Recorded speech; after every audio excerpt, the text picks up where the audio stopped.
Have there ever been investigations to consider possible court cases against companies or financial institutions at the court in The Hague? Because obviously these investments are illegal.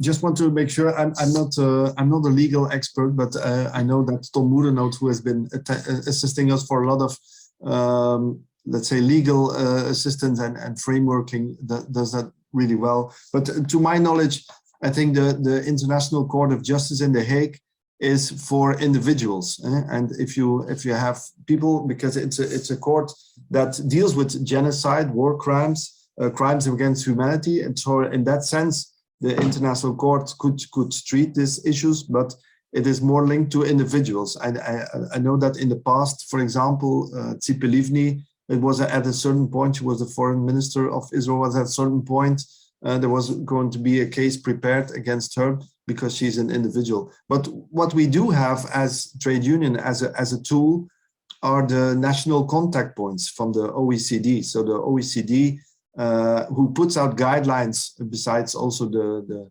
UN and all those kind of international institutions, they have developed real concrete guidelines about what businesses should do and how they should deal with human rights. And there have been in the past, there have been cases at the national contact point. So that the national contact point is in each country that is member of OECD.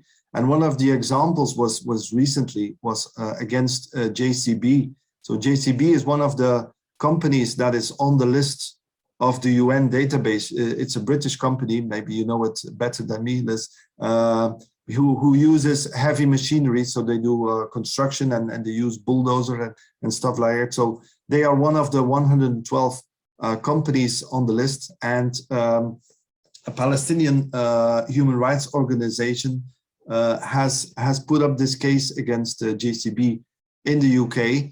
That took a long period. It always takes a lot of time, but the result was positive. So the national contact point from the UK decided that JCB confirms that JCB was in fact violating human rights.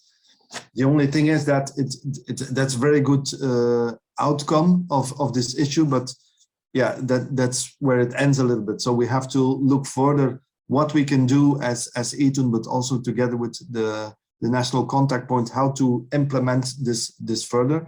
I must also say that we have sent, it's already more than a year ago, as ETUN, we sent a letter to all of the 112 companies that were addressed in the UN database. And we also gave some legal arguments and approached them to say, how is the reaction to that? So we got very few answers. We also got an answer from JCB, which was a bit disappointing, but there's some openness there. So we will continue these kind of things. And besides, so I think the legal aspects are really important. Also, when we talk about, like for the Citizens Initiative, when we talk about stopping settlement, links with the settlement, the legal arguments are really important, but we don't want to, and for us, it's not the only thing. We also want, as a civil society and as trade unions, we want international law to be respected. So we will keep this also up.